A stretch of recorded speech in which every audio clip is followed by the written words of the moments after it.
mean, so one of the things we do study is the human factors and technology, so I think this is appropriate. Luckily, no patients are at risk here, but thank you all for being patient. So I'm Jonathan Weiner, a faculty at the Division of Health Science Informatics, also at the Bloomberg School, and director of the new Center for Population Health IT, or CFIT. And we are co-sponsoring a series of Division of Health Science and Informatics, DHSI, grand rounds, and particularly on days that Harold's out of town on business, he's pleased to have to me introduce the speakers. And we're very, very lucky today, even with the technology challenge. By the way, those of you at home, if you're following this, we're having some problems with the main screen in this $1.2 billion new building. But there are always some technology glitches. But we won't have any problems with the speaker, because he's a great seasoned speaker. It's Dr. Roland Gamache. Roland, am I pronouncing your last name correct? And Roland is one of the best known hands-on informatics person in the public health domain. In fact, he ran the public health data center, the informatics center, for what is arguably one of the 2 or 3 best known public health informatics units in the country, and that's the Department of Health for Indiana. He also has a faculty appointment both at the School of Informatics and the famous Regenstrief Institute in Indiana. And he has made the jump from someone running one of the biggest public health data units in the country to actually writing about it and being an academic and thinker and researcher. So we're really lucky to have him. He will, sorry that we lost the first 10 minutes or so we might stay a little bit over, but people have to go back to their appointed schedule. But Roland is going to talk about secondary use of electronic clinical data, EHR, and other sources for public health practice. Some of you may also know that in addition, I'm sure Roland has been part of it, in addition to the great collaboration at the health department, they have one of the most active, to the best of my knowledge, also on the top 10 list, health information exchanges, HIEs, in Indiana, and also one of the 2 or 3 best known sort of public health application, surveillance, and others. So we're really very lucky to hear from Dr. Gamache today. And Roland, what we'll do is we'll extend it a little bit. Again, we apologize for the technology glitch. No patients were harmed, no data was lost. And we will, Hadi or I will give you a sort of a 10-minute sign at about, probably about 10 after 1, and then we'll allow some interaction. I'm not sure, by the way, those of you, if we are able to archive, which I hope we are, if any of you have questions, you can contact either Harold Lehman or myself, Jonathan Weiner. We'll forward them to Roland. This will be archived, if all goes well, technology-wise, on the web in a few weeks. And I think we're broadcasting live for those of you watching now at about 12:15 real time on May 10th. Okay, so thank you, Roland. And can the camera try to capture one of these screens? Excellent. So thank you.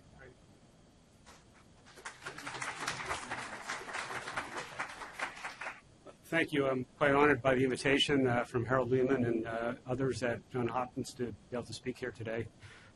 This is a area that I spent a lot of time with and a lot of concern about it. Trying to, because when I worked in public health, you talk about what you want to do and what you want to show, and when you actually get into practice, people said, "Oh, I didn't know that's what you meant." So when I had the opportunity to move from public health experience to academics, one of the things I really wanted to show was what we could do with the data and how we could benefit public health practice so that people could have some hands-on experiences and actually see what we're talking about in electronic health exchange and sharing of that information and the secondary use of that data. I'm assuming we have a lot of physicians in the group. Is that correct? All right. So one of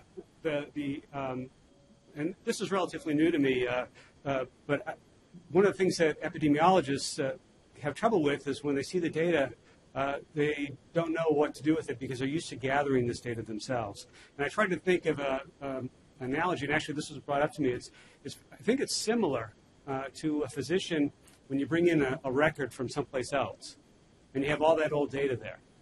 You know, what do you trust and what don't you trust coming in?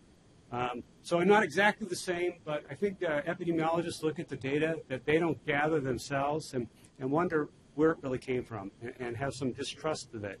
So the other part of this, as I'm looking forward now, is how to develop that trust in this secondary use in electronic health data. So that's a relatively new space for me, but I think it's one that has great potential for looking forward to in the future. These are the mandatory slides. So the objectives talk about the potential benefits of electronic health record, the data for public health practice, examine past and ongoing projects of the secondary use of this data, and then some of the barriers associated with it. And I have no disclosures for financial relationships to disclose at this time. So again, what I'm looking for are the benefits for public health from electronic clinical data. I'm going to show some working use cases. I have a flu example, a TB example as well. A lot of time with syndromic surveillance activities, electronic lab reporting, and some of the standardization associated with that as well. And then if we have time at the end, I'll continue with some other barriers that I put at the end just in case we ran out of time, because I was up at 90 slides and I thought I had to cut it down a little bit. So here's the problem, anyway, that we're trying to address in public health. We have data needed for public health processes, particularly for situational awareness, which has really changed since I started public health practice, and it's scattered across separate systems. So public health generally lacks methods for communicating with clinical enterprise that are efficient, reliable, consistent, and comprehensive. The addresses we have are either a clinical address or a home address. So if you wanted to get to a clinical practice site, you're not sure if you have an administrative site, the actual clinical practice site, or a home address. At least that's the experience I've had in Indiana.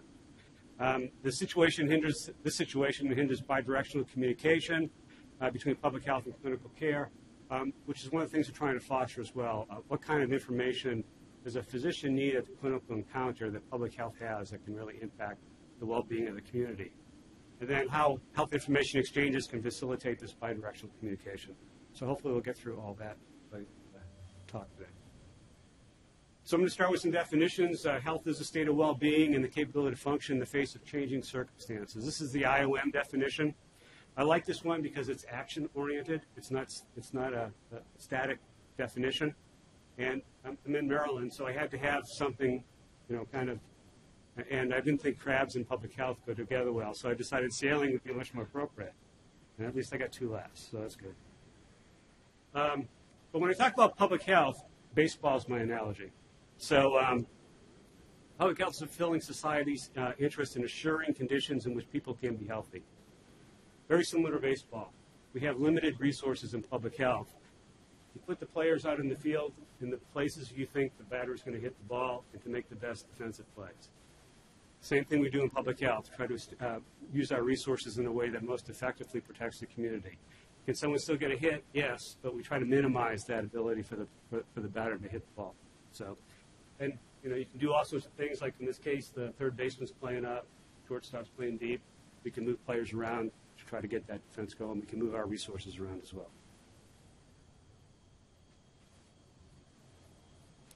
And then my last definition is on clinical or public health informatics, and that's the systematic application of information, computer science, and technology to public health practice, research, and learning. This is the one from ASTO, and I believe in Bill Yasnoff and O'Carroll's book as well. So that's the one that I've seen used most frequently in literature. There's still some people trying to, who have questioned this definition exactly as a definition for public health informatics. It seems to be the one that's most accepted at this time. And then finally, my last Public Health 101 slide is what's important about informatics. So here's the public health response cycle. Again, this is from the Institute of Medicine report. The 3 areas of work in public health are policy development, assessment, and assurance. And in all 3 of those components, we have evaluation. And in order to do that evaluation, we need data. So that's my challenge for the secondary use of clinical data. Probably 90% of the data we use in public health comes from clinical systems. So how to effectively use this information, particularly the way that we public health, what the society is expecting of public health now has changed over the last 10 years. And then value of data. Again, this is one of the themes that will come up again and again is it's expensive to collect data, it's expensive to use the data, and it's expensive to develop the infrastructure. So the more often we can reuse that information, we can develop a system for clinical medicine that also works for public health. We've shared the costs of those systems. I was sharing that a registry system in our state, I was asked to do a quote for, this was 15 years ago, and I came in at a lowball value of about $400,000 for this. The legislature thought I was trying to highball this legislation so that the bill would not pass. They got somebody from outside, and it was over $900,000 for the registry system they were talking about. So this data use for one purpose is very, very expensive. The more we can use it and reuse it, the better off we are. And the secondary use, particularly in public health, what I found is that public health likes to find mistakes or looks at data differently than clinical practice does. So they're looking at a different lens of the data. When they find a mistake, they try to correct it. So you get some good feedback, and you can make improvements to the data collection process and to the information that you already have collected as well. So I'm going back a little bit. My first project, or one of my first projects at work in the State Department of Health, I was in charge of developing the birth defects registry for the state. It's something we had in legislation. Basically, we had a paper system, and it was in a box in the corner someplace. We had a few records electronically.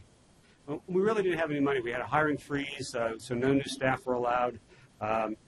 And so we're looking at ways to do some matching and case identification, getting data electronically from hospitals.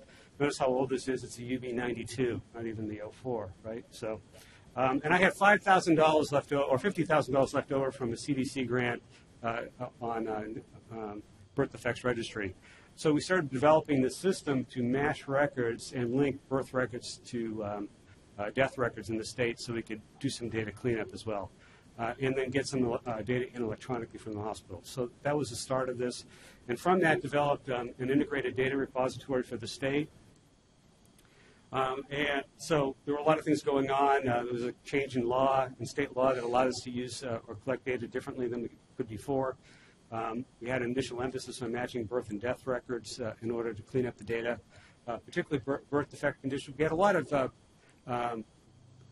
birth records that had ACR scores of like 9 and 10 that had anencephaly down as a birth condition, right? So I shouldn't say a lot. We had like 18 of these. So we knew there was some problem with the data, and we knew also we could clean it up if we had a little bit more information. So part of this, the ability to link the record to the death record, was to find those records that were categorized incorrectly. And then the other issue then was how to develop the system. We could do it as an event and make it associated around the event. We could do it as a geographic location for environmental health. We decided to focus on the person-centric component of this. So the system we put together was person-centric on public health data. And like I said before, we were focusing just on matching the children to death records initially. But it was the same amount of work to do it for everybody. So we just started combining this for everybody in the state. What else happened during this time? We had some standards that were being accepted at this time. The CIPHER standards first came out. A year and a half of developing a system or developing a standard. It took for everyone to accept it. And then 3 more came out 2 months right after that one. So once the first one got through, the rest were easy. I'm showing this just because to show that it's not always technology that gets in the way of these systems development. A lot of times it's the governance and it's the politics behind it as well. And then HIPAA was the other one. That was relatively new at the time. But there was a major event. We had our SARS came out, and SARS, we had our first cases in Toronto. And the hospitals in the U.S. saw the impact on the economy of Toronto and the impact on their staff. And suddenly they realized that regardless of HIPAA, they were really concerned about sharing that information, that the community needed to be, or share some of this information, that they couldn't let the same thing happen that happened in Toronto happen here, because it was too big an impact, and they weren't able to deliver care, and it affected their staff as well. So a lot of things started changing around that time, around 2002, 2003. So we had this integrated data system, and like I said, it was developed to expand a child health profile based on public health data. And so this registry became part of this larger system. And here's a diagram of that type of system. The reason I'm bringing this up is I'm going to get back to this later. But one of the issues that comes up with this is we have different places that are collecting information, demographic information particularly. I can't tell you how many fights I was in about who had the right address for a particular condition and so forth. So after about a year of having these debates, I kind of get tired of it, and I've said, all right, what we need to do is we need to share some put together some core data that's in the person index kind of area, some core demographic data about the person, but everything associated with the event is independent, and we're going to store that separately. So births were done in one place, deaths were kept someplace. The WIC data, hospital discharge data. I didn't have to fight about who had the correct data anymore, right? That was not the issue. The issue was how to use it, because everyone's data was really correct in a certain light. You look at some of this information on public health clinics, and based on what's a family, right? So a family member may bring somebody in, but they live in one county, and another family member may be in the same child, but they're in a different county to a different health clinic. And we have two different addresses. Are they wrong? No, they're both correct, but they represent something different.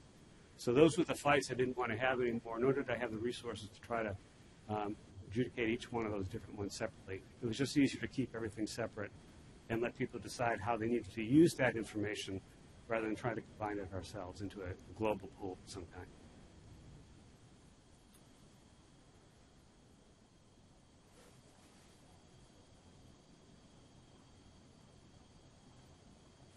Sorry, I think.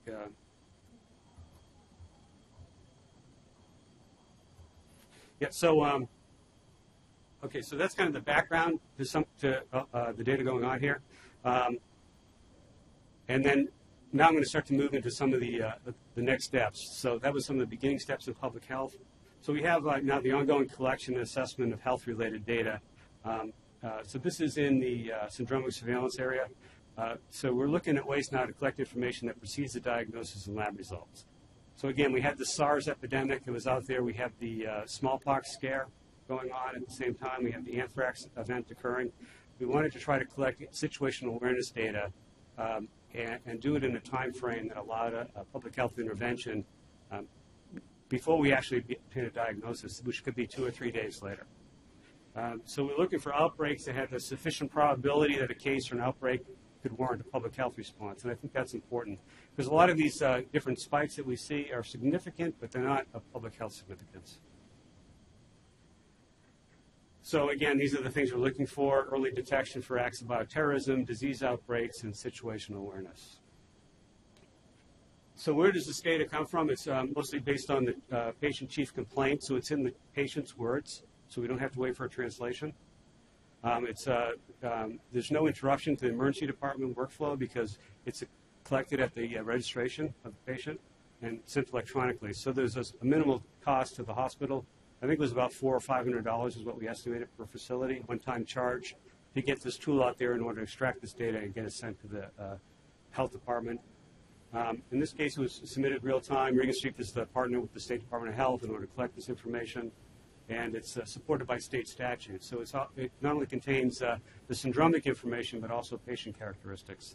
I was really surprised by the support in the legislature. This actually went through in the first reading, or the first time through. Usually it takes 2 or 3 readings, or 2 or 3 times to submit a legislation in order to get it adopted. This one went through in the first year. We currently have 104 hospitals in our state that are part of the syndromic surveillance system. And these are some of the chief complaints that we look for: respiratory, gastrointestinal, fever, neurological rash, botulism-like, and so forth. These are the major categories. I think the Advanced Physics Lab here actually use Essence, so I know they get involved in this quite a bit. And that was a tool that we use. And so these are the categories that are used by a lot of those systems as well.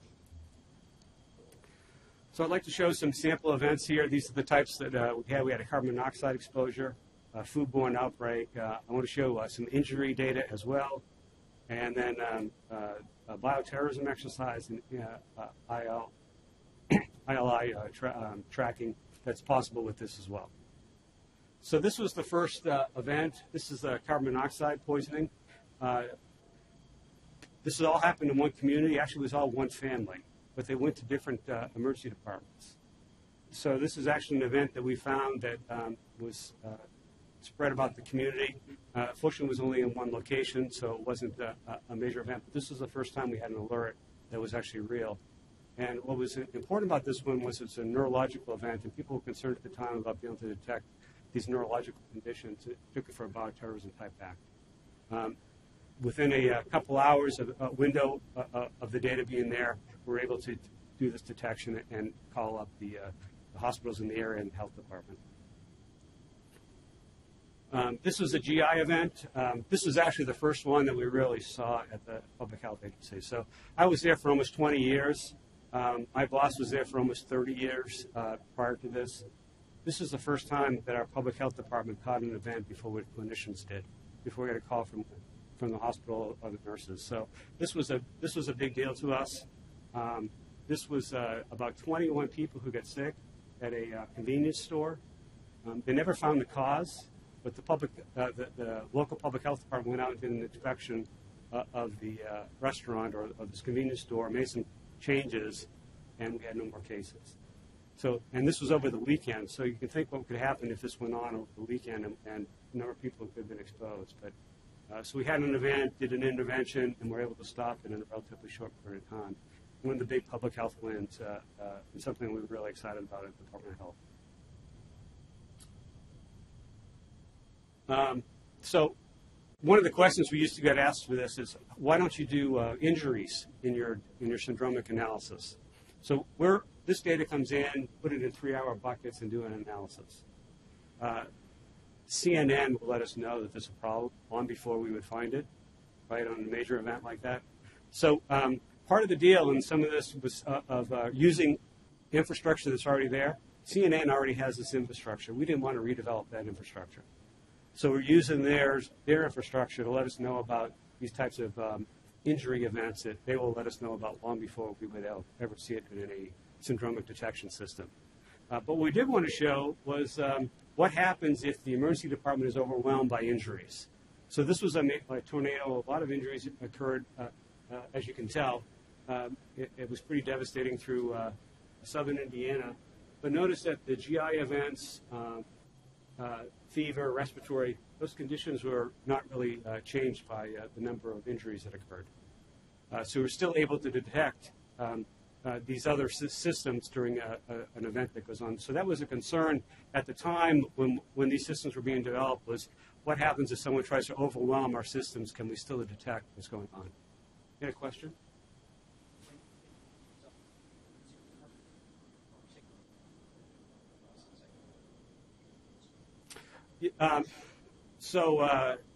Yes, and they have a bunch. Like I said, we actually use the Essence tool.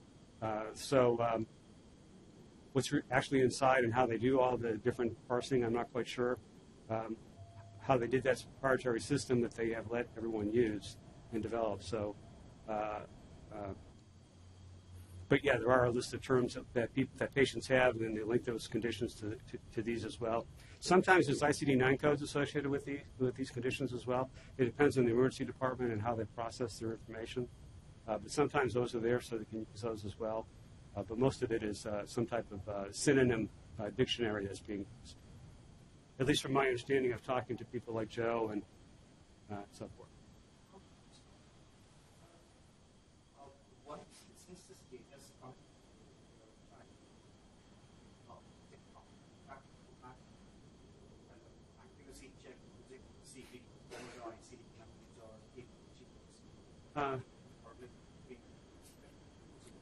So I'm going to get to that here in just a minute. Not quite to the detail you're talking about, but I have an example, and I think it will answer your question. Do we do it all the time? No. Do we do it in certain circumstances because most of the time we think the bias is kind of the same throughout the process, so we really don't need to worry about that bias too much. I will say one of the interesting studies on this, and it was actually done on the two coasts, baseball games, baseball. Red Sox game, if they win, there's fewer ED visits. If they lose, there's an increase in ED visits. So it's real, right? And the Red Sox said, Red Sox winning is good for the health of the nation. That was the headline in the Boston Globe. The Lakers did the same study. In LA, they did the same study with the Lakers. If they won, ED visits are down. If they lose, ED visits are up. So, again, repeated on both coasts, two different sports, same thing happens. So there's a lot of things that can impact that, but I think in general the bias is pretty constant. At least that's our assumption right now. There are a few times where that's not true, and I'm going to show one of those examples that I know about. Okay. And this one was an interesting one as well. This was an event that happened, and it was all the data from one county at one hospital, people under the age of 30, and a large P. So this was a bioterrorism exercise. So we called them up and said, what's going on? And they were running an exercise at the time. So that was a good thing to make the phone call. So here's part I want to talk about on this. This is the influenza-like illness tracking. So this first slide is just to show that we can see some of the trends in the influenza outbreak and how they occur. So this was some of the initial work that was done before we found out we could do this on Google, right? So if we track the Google website, it matches this, but about 2 or 3 days before, we actually start seeing the events coming into the hospital. So Google winds up being better, but it was validated by this data as well. But here's the answer to some of your question here. So this is some plots, and I'm sorry trying to get it all on here on one slide, but this is the H1n1 outbreak. And remember, we had the initial scare in the spring, so these peaks here are the spring outbreak. So the first one is ICD-9 code. This one is cough and so forth. This is the number of tests run for the disease, and this is the number of positives, true positives down here. So what we had in that case was a lot of worried well showing up. Because you see this big peak, but very few positives. When the flu hit in the fall that year, we see the number of cases, true cases went up. Or the number of positive tests went up significantly at that point in time. So yeah, sometimes the data can be biased, so you can go back and look at it. And we do for certain events that some reason why we have some suspicion about what's there, but we don't do it as a routine at this point in time. So hopefully that answers your question. A little background about the Impc. This is our data repository. It's the Indiana Network for Patient Care. They picked the name marketing-wise very well because what they're trying to say is that this is not about the hospital facility or the data. It's about providing patient care in the community. And that was really important when the system was developed, and was actually pushed for by the physicians in the community. They're the ones who actually had the initial desire in order to share this information across facilities. So there are, it's a 16-year-old network exchange. We actually have data that goes back longer than that, but this network of providers that decided to share information goes back about 16 years. Includes over 80 hospitals. There's about 17 systems in those 80 hospitals. We have public health departments, local laboratories, imaging, and so forth. And last count, there was over 4 billion discrete clinical results, 79 million text reports, 25 million different patient registrations, and 12 million unique patients. Just to get an idea of the kind of information that is in this repository. And again, I took this one from the IHIE, our Health Information Exchange. So this is the old system of getting data to the physician. I like this because he's frowning here, right? Going by mail, how long it takes. So what they have done is pretty much get rid of the mail delivery process here and become the mail person and send the data electronically then to the physician. So they get it pretty much real time. And of course, he's smiling in this picture, so that's good. So remember earlier I had that slide up about the repository. So this was the repository that was developed for the Health Information Exchange for community health data as well. Now, Clem McDonald's been in the community for years, so I'm not sure how much of this was coincidence, how much it was just a good idea that we had very similar ideas for structure, but it was so built into the way people function in Indiana that it translated over into public health or spilled over as well. But we had the Global Patient Index. They were a step ahead with this global concept dictionary to share some of these concepts with.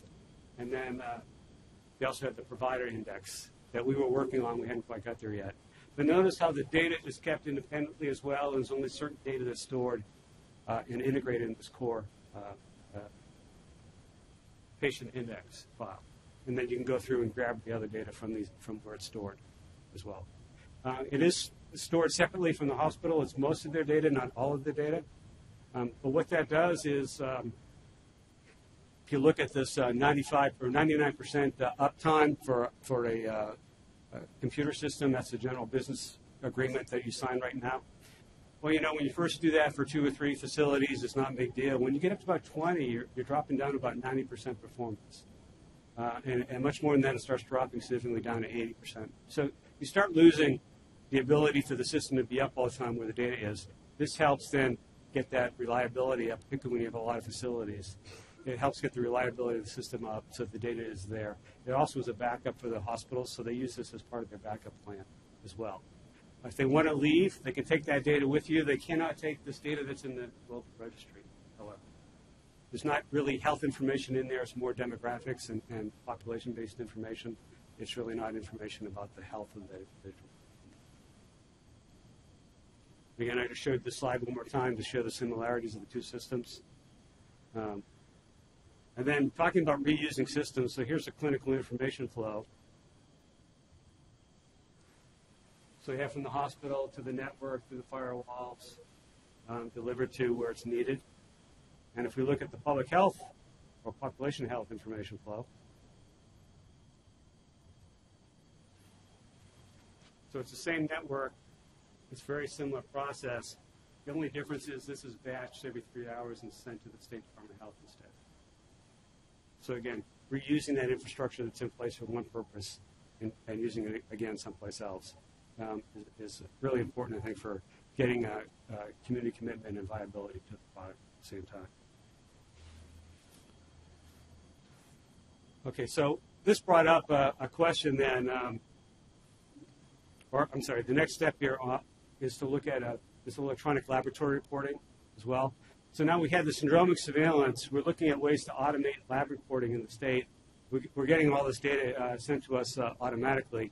So what can we do in order to identify these lab results that are reportable to public health, which only has about, what, a 20% reporting rate by mandatory reporting or by passive reporting by physicians, and see what we can do to try to improve that. All the codes or all the conditions in the state are mapped to a one code, and we have several different, we're not using the same system, all the different hospitals, so there's a different local code there. So the only way to get at this kind of interoperability then is to have some type of global standard that can be mapped in order to share this information.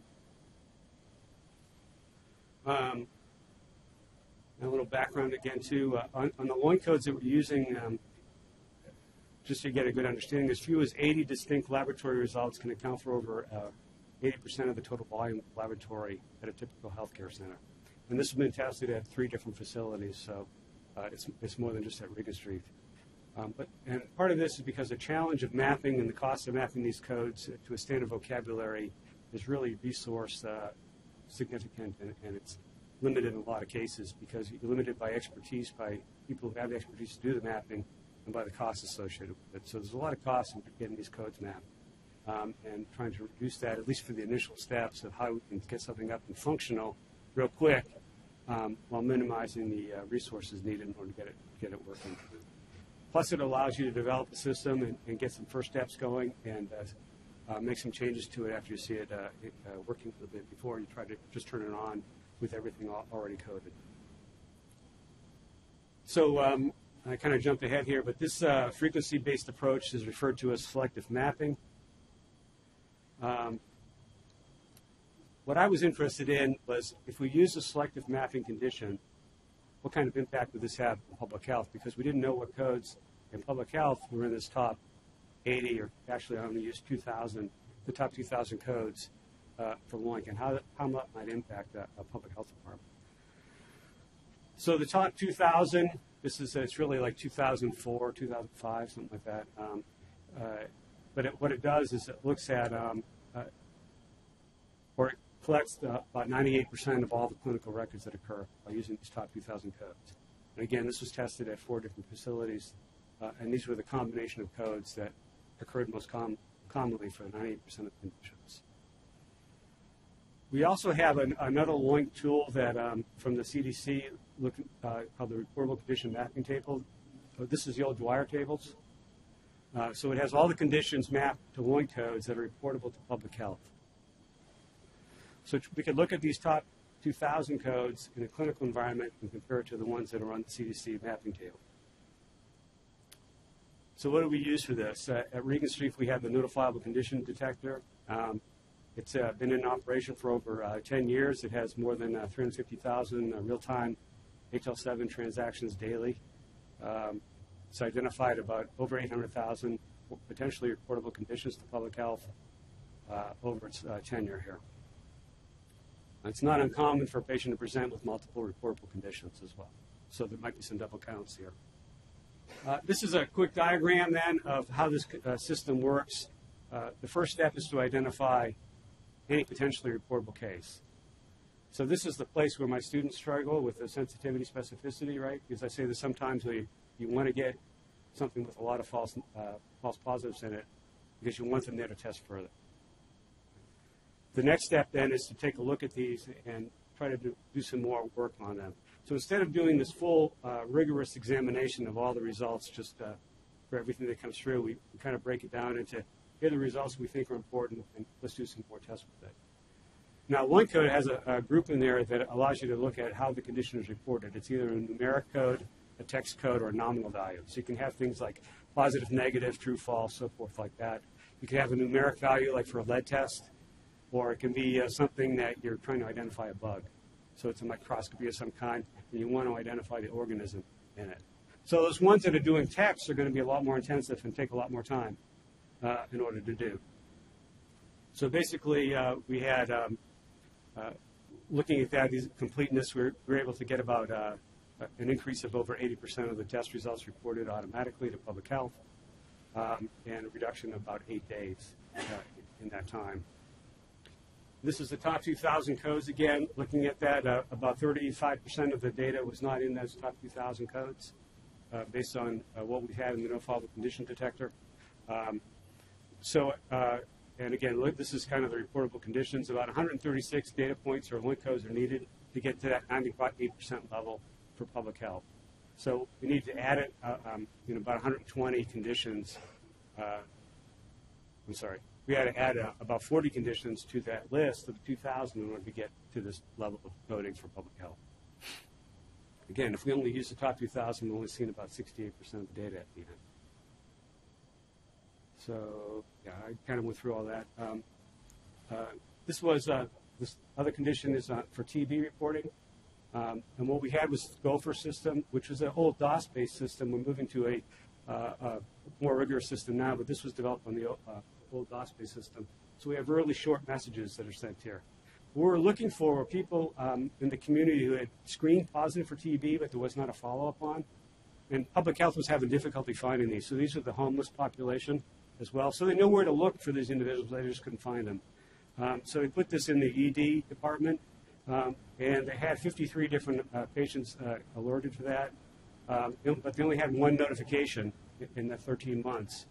What was interesting, though, is a number of these patients who were seen actually wound up going back to get a TB X-ray at the clinic the next day.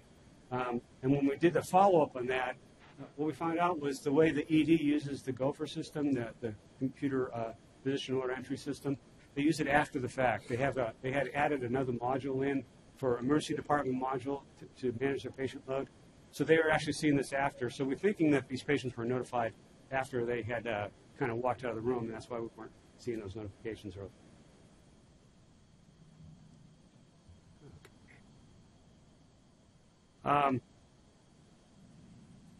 So some of the barriers here. This is one of my favorite, well, of course, it's a Supreme Court case, the public health one, looking at, I think this was smallpox vaccination from Massachusetts as well. What I like about this is this test here. It's under pressure of great dangers. That's the test that you have to have in order for you to mandate something in public health. So, this is still the rule that's out there for a lot of public health law. But where I found this important as far as implementing the electronic health information is this tension between privacy and security. So we need transparency in public health to do our work. There's some transparency that's required in clinical medicine as well. How do we balance in the benefits to society and where those dangers are compared to the risk of loss of security or confidentiality of data? So I think that's a big issue still that's out there and being debated. And I think with that, just go through quickly here on the summary. So one of the things I didn't really highlight here, but I wanted to bring up in the summary, was that these HIEs can help public health and providers meet meaningful use criteria, because they are aggregating this information, providing quality measures, and allowing people to share information across different systems. So you're getting a wealth of information there that's required for some of the meaningful use ones. It's everything is mapped to a one code, so it's a standards-based one. It's interoperable among different systems. It allows public health to perform enhanced surveillance activities near real time. Very important for situational awareness, particularly in things that are changing. When we had the H1n1 again, our local health department was out on our site daily looking at this information in order to figure out where to do the vaccination next, how to notify their providers about what should be done as far as that's concerned. Looking at systems of broadcast messaging, which I didn't really get to as well, but we can use this infrastructure to send out messages to our provider community about updates to the immunization availability or vaccine availability and other conditions occurring within the state. So kind of a broadcast message is sent to a clinical system.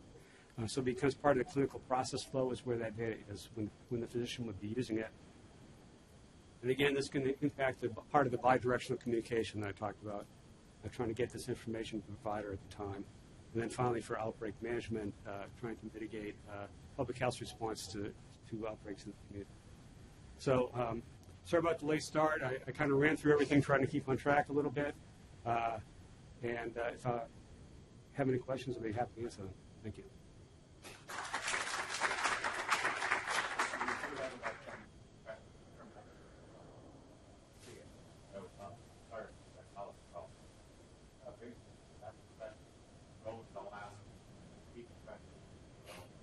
Okay.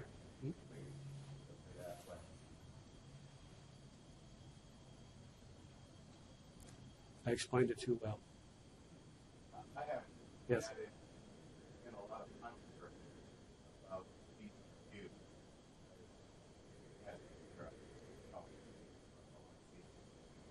Mm-hmm. Now, some of us help like see or fire. You comment disagree correctly about right? So, yeah, this was actually an issue I started talking about back in phase 1, or actually even before the legislation came out. We were able to comment on meaningful use. And part of the problem is we don't have the resources available for public health practitioners to be really active on a lot of these committees that are being formed. We can't take an epidemiologist out of a local health department or state health department and ask them to be on a committee when there's an outbreak going on in their community. So I think the public health ability to really, at least in the practice community, their ability to really comment and provide feedback and really be interactive in the development of some of these meaningful use criteria was not as good as it could have been and should have been. I think they worked around that to a certain extent. The associations did a good job trying to collect information and give it to ONC. But I think in the process, we lost public health, lost some ability to really impact what needs to be done there as far as some of those criteria are concerned. What I'm concerned about is whether or not public health agencies have the ability now to collect this information that's being obtained electronically and use it in a way that's good for, it's a benefit for them and for their stakeholders in the community. So I know there's at least 10 states that I know are ready to do that. So I think there'll be some examples out there but I think it's going to put public health behind the 8 ball in trying to get where they should be when we have all this electronic data available. There's also that workforce component, right? We're trying to develop this workforce of people with public health informatics experience. And I think we have a lot of ways to go in order to get that workforce put together. We've made some great strides there, but these people really haven't been out of practice yet. And I think that's going to make an impact as well. Yes?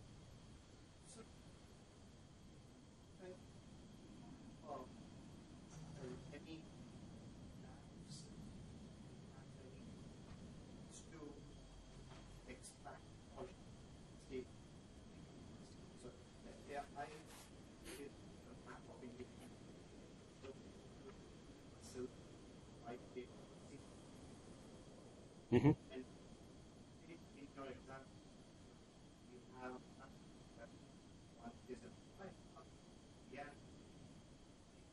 how things will affect the state. Right.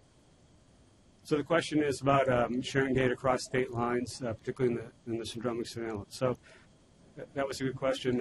We actually, Ohio has a similar system set up. So we share our data with the CDC through the BioSense program.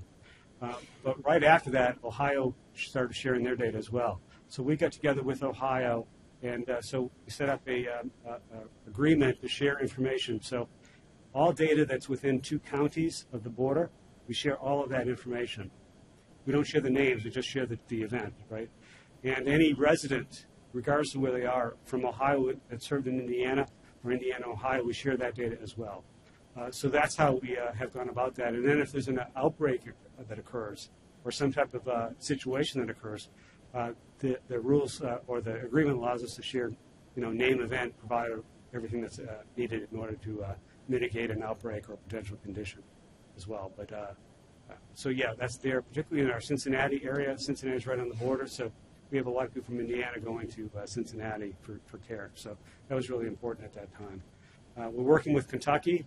Still don't have an agreement set up, but I think we have some arrangement with Louisville as well. So we have some information sharing, but we're working on next steps as well. And then Chicago area is the next one, where we have some particular arrangements with facilities, but not with the whole state at this point in time. So it's in process. It's just not all there, and it has to be done state by state. That kind of keeps growing. Like I said, what I wanted to do when I started this was to get pilot projects out there so people could have some examples to use in order to start developing them. So this was one of the big steps in moving that direction. Yes?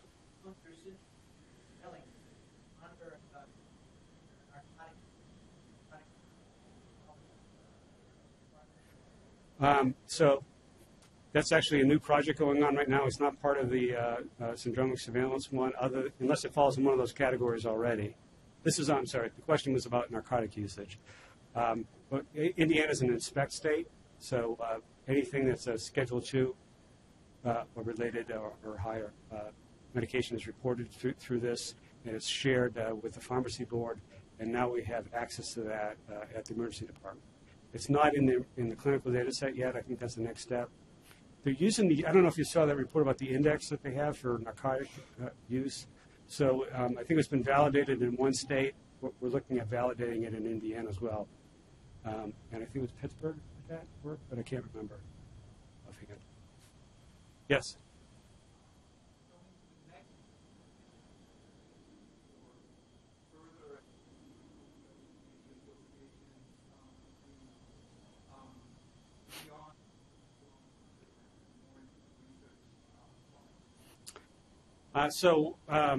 This is question. Yeah, whether the data has been used beyond syndromic surveillance and more into research. So our research focus has been really setting up systems to be kind of hands-on. So it's been more practice-based, practical-based research, operations type of work. But there are several studies going on looking at that. We've looked at pancreatic cancer in order to try to develop tests for that to be used better. We're looking at certain risk assessment forms for like alcohol and drug use, pregnancy risk assessment as well. But these are ongoing projects right now, so I don't really have results at them at this point in time. But there is some work going on. There's been some work on doing some outbreak detection as well in combination with the local health department. But those have been smaller projects, and at this point by themselves, they weren't really enough there to get a paper out of them yet, but hopefully there will be soon. Thank you, Roland. So again, thank you very much, Roland. And I'd like to thank all of you that are here in person with us real time, and anybody that's at home watching us archive. So we will have this on archive available in the future. Both the Division of Health Science Informatics and CFIT, Center for Population Health IT.